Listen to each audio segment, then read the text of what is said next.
Hey, what's going on, everybody? My name is Matt Jarbo. Welcome back to Three Book Theater. We're going to be talking about Bright. Now, this is a Will Smith movie. I saw the trailer for this last night while I was at the gym watching the Oscars with closed captioning, and I was like, "What fucking movie is this? Will Smith in a movie with that, like an orc with a shotgun? Like, what the fuck is going on?" And then all of a sudden at the end it says Netflix. I'm like, what? They got a Will Smith movie on Netflix. What in the shit is going on here? Now we know that Netflix spent 6 billion last year on original content. That is 6 billion, right? And you figure they've got a lot of subscriptions. So 6 billion to them is like nut sweat money. It's just nothing. They make that kind of shit back up. But they've been really bringing it in terms of the quality. So this movie Bright, I'm like, I got to know more about this. So I decided to take a look at this here. Watch the first teaser for Will Smith's fantasy cop thriller Bright. I just love that. Will Smith's fantasy cop thriller. When does Will Smith do? I mean, like, fantasy. He's done some sci-fi stuff, comic book stuff, but fantasy. That's not really Will Smith, right? It says here, Netflix released a first teaser trailer for its upcoming original film Bright during the Oscars on Sunday. That was the best part, by the way. The fact that Netflix is releasing a teaser trailer for an original movie that is playing on a streaming service during the Oscars, which celebrates films that only win if they've been in theaters, is just a gigantic fuck you to the Academy, right? It's a gigantic fuck you to Hollywood, and I love it. I do. Netflix basically pulled out its gigantic Will Smith cock and smacked the Academy in the face, and you guys can't deny that shit.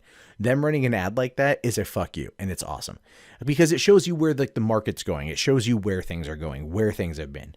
It says here, Smith plays an LAPD cop who teams up with the very first orc officer, played by Joel Edgerton, to protect a powerful wand that everyone is after.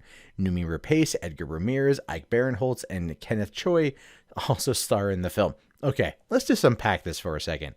Smith plays an LAPD cop who teams up with the very first orc officer to protect a powerful wand that everyone is after. I'm sold just on that alone. All right, so I could imagine the pitch because it's written by Max Landis. I could imagine the pitch. Walks in there. All right, Netflix. Here's my pitch. Will Smith, LAPD officer. Netflix like, yeah, I like it. We're on board. All right, fantasy movie.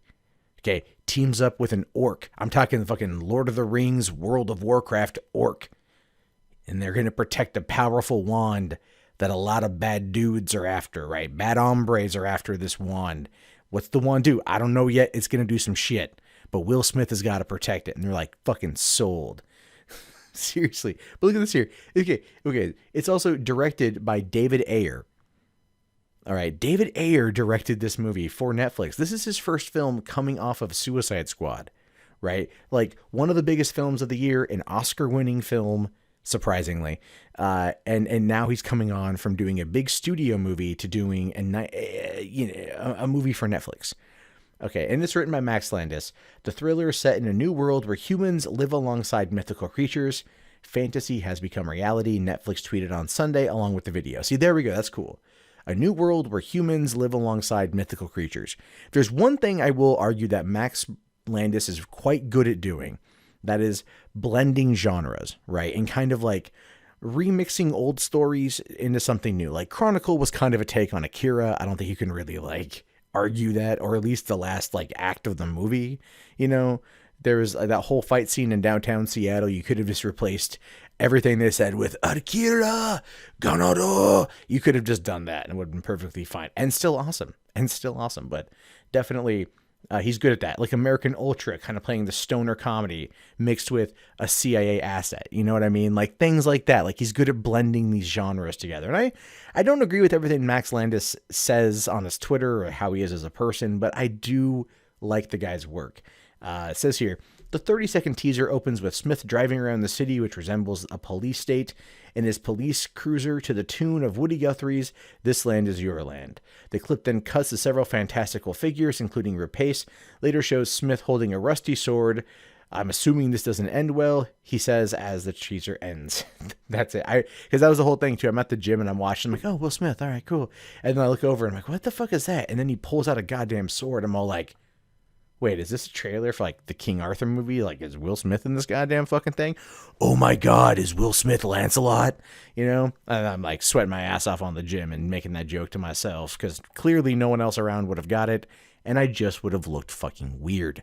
But I was like, this looks kind of cool. And I looked at my girlfriend who was also on the treadmill and she was like watching something on her phone. I was like, you missed the Will Smith thing. I'll show it to her later. But here's where it gets interesting. This last little pitch here. It says here, Netflix spent a total of $90 million on the project after buying the script for $3 million following a 2-week bidding war. Let's check this out. No, this is from a couple months ago too. This is from March 9th. This is from almost a year ago. I don't know how I missed this, but apparently I did. Netflix buys Will Smith, David Ayer pick Bright. Okay, so Netflix has closed the deal for the rights to Max Landis' spec Bright, with Will Smith and Joel Edgerton set to star and David Ayer on board to direct. They paid $3 million for the script and will spend a total of $90 million on the project. Holy crap. Okay, but here's where it's interesting. Variety first reported on March 9th that several studios, including Sony and Warner's, were in the mix, but sources said Netflix would end up with the one of the hotter packages in town. Warner Brothers seemed to be the front runner, but after the deal making stalled, reps for the project decided to shop the project to other studios. Plot details are unknown, but sources suggest the project will be in the vein of End of Watch, which was directed by Ayer, but set in a world where orcs and fairies live among humans. Sources also say the story is not set in present day. All right, that is pretty fucking cool. All right, but just think about this for a second. Think about the implications here. Okay, all of you out there who are listening to this, who love movies, realize what Netflix did. Okay, earlier I said Netflix pulled out his cock during the fucking Oscars and just bashed Hollywood in the face with it. I mean, just cock stamped him, right? Or mushroom stamped him. But they've been doing that for a year. Sony and Warner's were going to pick up this movie, but Netflix got it.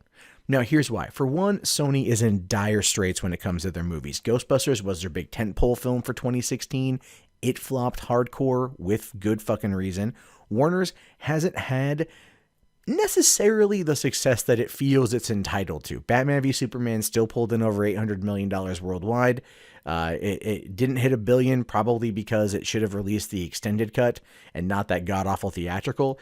Suicide Squad pulled in over $700 million worldwide. Like I said before, it's now an Oscar winner, so that did okay. Fantastic Beasts and Where to Find Them did all right, but still wasn't as well received as the other Harry Potter movies, and with good reason. It wasn't anywhere near as good. But a lot of the other Warner Brothers movies didn't really connect in the way that they wanted them to. 2016 was kind of a bad year for that. So here comes Netflix, right? Netflix, cock of the walk, comes down, slaps down $3 million to Max Landis for the spec script. $3 million for a spec. When's the last fucking time you heard of anyone getting paid $3 million for a spec script, let alone $1 million? I mean, that was like early 90s money. Back in the early 90s, studios were just making money hand over fist. They were just making money hand over fist. They were literally buying screenplays just to piss off other studios and then taking those screenplays and throwing them in a vault and just locking it behind them. They did this for fun. No one gets paid that much. Christ, Andrew Garfield, when he starred in fucking Amazing Spider-Man, only made $500,000 to play Peter fucking Parker in the first movie. The second movie, I think it was a little over $1 million. That's what he fucking made. But Max Landis gets $3 million because Netflix? See, Netflix is making money like fucking early 90s movie studios are making money because people like Netflix. But they've been focusing their content on the television side of things. And I think now they want to focus it on the movie side of things because you know what they want? They want that Oscar. Yeah, they might have fucking dick slapped him last night, but they still want it. When Beasts of No Nation failed to get nominated or win any of those awards, you know that they're going like, all right, fine, we're going to take from you what you want the most, which is money. We're going to buy up these specs. We're going to buy up these movies. We're going to buy up these properties, and we're going to run them our way. And people are going to come to us, and they're not going to go to you. And this is them essentially kind of pulling a coup on Hollywood. And I am 100% on board with that because, honest to God, as much as I love movies, At this point now, going to the theater is just pretty much reserved for gigantic spectacle. You don't really go see independent movies very much in theaters anymore. You wait for them to pop up on Hulu or Amazon or Netflix. And these companies, Amazon and Netflix especially, they're throwing out serious dough for these products. Anyway, I've been talking about this movie for a while now. All I know is that I don't know when Bright comes out, but I want to fucking watch it. The fact that they got Will Smith in a $90 million movie, and you know why it's $90 million and not more? Because of budget, man. Because of budget, and they probably signed them all at a lower rate because it's for streaming and not for theatrical. But the people want to work and they want the money. I guarantee you, we're going to see a whole new slew of movies with big name actors that are good come into these services for probably cheaper because of how they're handling it. And they're not going to be going to international markets. They're not going to have to go deal with the marketing.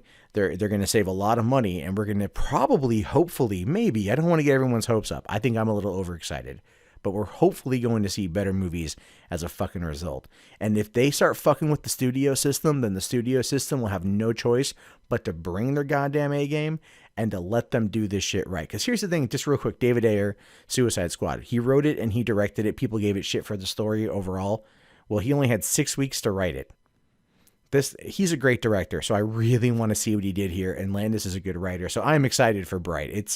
It's definitely on my list of things to watch. Anyway, my name is Matt Jarbo. This has been $3 Theater. What are your thoughts about these movies? I want to know. Write them down in the comments. Be sure to thumbs up the video, subscribe if you're new. I'll talk to you guys later. Have yourself a great day, and peace out.